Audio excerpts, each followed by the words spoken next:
Hello friends, मैं हूं गौरव और इमेजिन करो आप एक पार्क में एक बेंच पर मस्त में बैठे हुए हो और तभी आपके बगल में बैठा हुआ एक अंधा इंसान आपसे पूछता है कि भाई मौसम बहुत सुहाना लग रहा है, मौसम को मेरे लिए जरा डिस्क्राइब कर सकते हो क्या कि मौसम बाहर क्या चल रहा है। अब इस पर आप कहते हो कि ठीक है मैं कोशिश करता हूँ। शाम हो गई है, आसमान ऑरेंज सा है जिसमें बादल किसी रुई के तरह दिखाई दे रहे हैं। इतने पर वो आदमी आपको झट से रोकता है और वो पूछता है आपसे कि ऑरेंज का मतलब क्या होता है। और तभी आपको ये क्लिक होता है कि भाई ये तो बर्थ से ही ब्लाइंड है, तो इसे तो शायद ऑरेंज का मतलब ही नहीं मालूम होगा। फिर भी आप एक्सप्लेन करने की कोशिश करते हो कि ऑरेंज एक वार्म कलर है, जैसे आग वार्म होती है, सॉर्ट ऑफ उसी तरीके का कलर है। इससे वो आपसे अगेन एक क्वेश्चन पूछता है, लेकिन ऑरेंज तो मेरे हिसाब से फल का नाम है, राइट? और वो तो गर्म नहीं होता, तो आप किस ऑरेंज की बात कर रहे हो? अब आई नो हमारी ऑडियंस उसे एटम और फ्रीक्वेंसी का इस्तेमाल करके डिटेल में एक्सप्लेन कर सकती है, बट उसे ऐसे समझाना और भी मुश्किल हो जाएगा क्योंकि उसने एटम या फ्रीक्वेंसी को कभी महसूस ही नहीं किया है। और इसीलिए आप फाइनली थक हार के पूछते हो कि आपके दिमाग में क्या इमेज बन रही है, और वो बंदा रिप्लाई करते हुए कहता है nothing.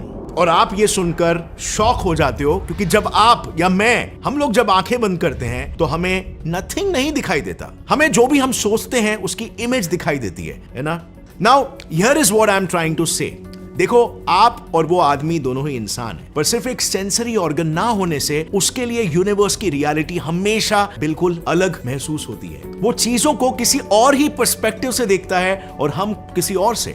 In short, reality subjective है और ये आप लोग भी जानते हो, बट जस्ट सिर्फ एक सेंस के ना होने से, एक इंद्रिय के ना होने से इतनी डिफरेंट हो सकती है। और यही सेम चीज होती है स्पेस एंड टाइम के परसेप्शन में भी, यानी स्पेस का कॉन्सेप्ट हर एक के लिए अलग है। और इस पर डू यू नो हजारों सालों से अनसेटल्ड डिबेट चल रहा है कि इसके एक तरफ एब्सोल्यूटिज्म है, जो फिलॉसफी ये कहती है कि स्पेस एंड टाइम फिक्स्ड है, और दूसरे तरफ है रिलेशनलिज्म, जो ये कहती है कि space and time person to person differ करता है। सो अब फ्रेंड्स आता है इंटरेस्टिंग सवाल कि इन दोनों भी पर्सपेक्टिव्स, इन दोनों भी फिलॉसफीज में से कौन सी फिलॉसफी प्रैक्टिकल है, रियलिस्टिक है और जो संसार के एंटायर पिक्चर में प्रॉपर्ली फिट बैठती है। वेल, आपके पास इसका जवाब अगर है तो नीचे कमेंट्स में लिख दो, और अगर नहीं है let's investigate. So well guys, scenario कुछ ऐसा है ना कि फिलोसॉफिकल और साइंटिफिक कम्युनिटी पहले से ही दो पार्ट्स में डिवाइडेड थी। एब्सोल्यूटिज्म के सपोर्टर्स का यह कहना था कि यूनिवर्स का हर एक object including space and time real है और सबके लिए एक समान है। मिसाल के तौर पर कलर्स, हमें कलर एक समान ही दिखते हैं। मतलब अगर फॉर एग्जाम्पल मुझे ये कलर अगर ब्लू दिख रहा है तो आपको भी ये कलर ब्लू ही दिखेगा।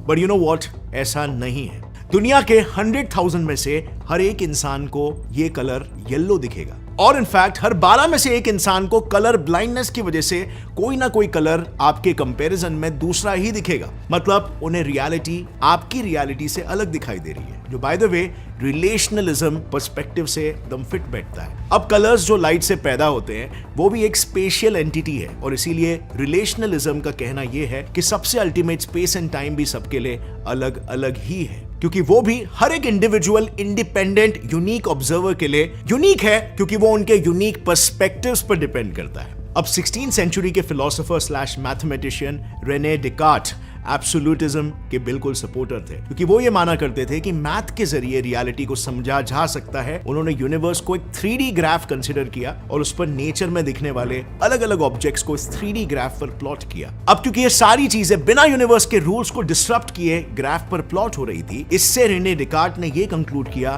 कि यूनिवर्स और उसके अंदर मौजूद स्पेस दोनों ही एब्सोल्यूट है। और इससे जाकर एब्सोल्यूटिज्म ये बिलीफ लाइमलाइट में आ गई। इस बिलीफ को और भी ज्यादा फॉरवर्ड पुश तब मिला जब न्यूटन ने डेकार्ट के कोऑर्डिनेट्स को यूज करके अपने लॉज ऑफ मोशन की थियरी को डिराइव किया और प्रूफ कर दिया कि स्पेस के साथ साथ टाइम भी एब्सोल्यूट है। दरअसल यूटन का यह कहना था कि 3D स्पेस में मौजूद जितने भी ऑब्जेक्ट्स है वो भले ही किस भी डायरेक्शन में मूव करते हो, टाइम उनके हिसाब से मूव नहीं करता।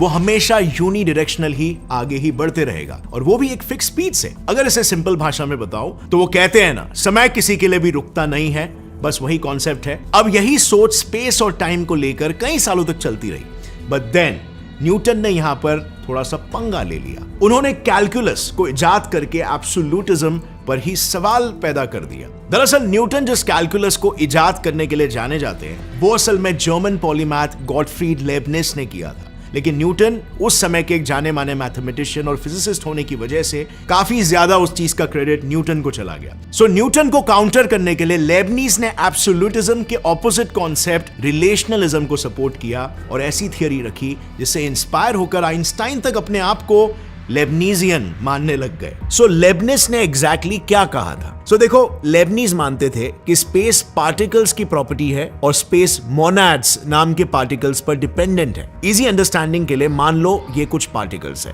न्यूटन का कहना था कि ये पार्टिकल्स स्पेस में पड़े हैं और इनका पोजीशन स्पेस में एक ओरिजिन और रेफरेंस एक्सिस बनाकर बताया जा सकता है। लेकिन वहीं पर लेबनीज का पर्सपेक्टिव ये था कि इन पार्टिकल्स के पास कुछ प्रॉपर्टीज है, लाइक पॉजिटिव और नेगेटिव चार्जेस, जिससे वो एक दूसरे को अट्रैक्ट या रिपेल करके एक दूसरे की पोजीशन डिसाइड कर रहे हैं। अब अगर इसे देखें तो ऐसा लगेगा कि ये पार्टिकल्स स्पेस में ही एग्जिस्ट कर रहे हैं, लेकिन एक्चुअल में ये पार्टिकल्स एक दूसरे के साथ इंटरैक्ट कर रहे हैं और इसीलिए स्पेस एग्जिस्ट कर रहा है। लेकिन इस आइडिया को भी किसी ने सपोर्ट नहीं किया, क्योंकि 19th सेंचुरी में इलेक्ट्रोमैग्नेटिक वेव्स डिस्कवर हुए जो कि इलेक्ट्रिक और मैग्नेटिक फील्ड का कॉम्बिनेशन है। अब क्योंकि ये फील्ड्स ऑब्वियसली किसी चीज, किसी मीडियम के थ्रू ट्रैवल करेगी लाइक स्पेस, सो कुछ वक्त के लिए रिलेशनलिज्म का ये कॉन्सेप्ट फिर से बैकफुट पर चला गया। एंड अगेन न्यूटन की थियरी पर लॉन्ग बिलीव करने वाले लोग कि स्पेस एग्जिस्ट करता है, वापस से इस कॉन्सेप्ट पे बिलीव करने लग गए without the need of any particle. पर अगले ही सेंचुरी के शुरुआत में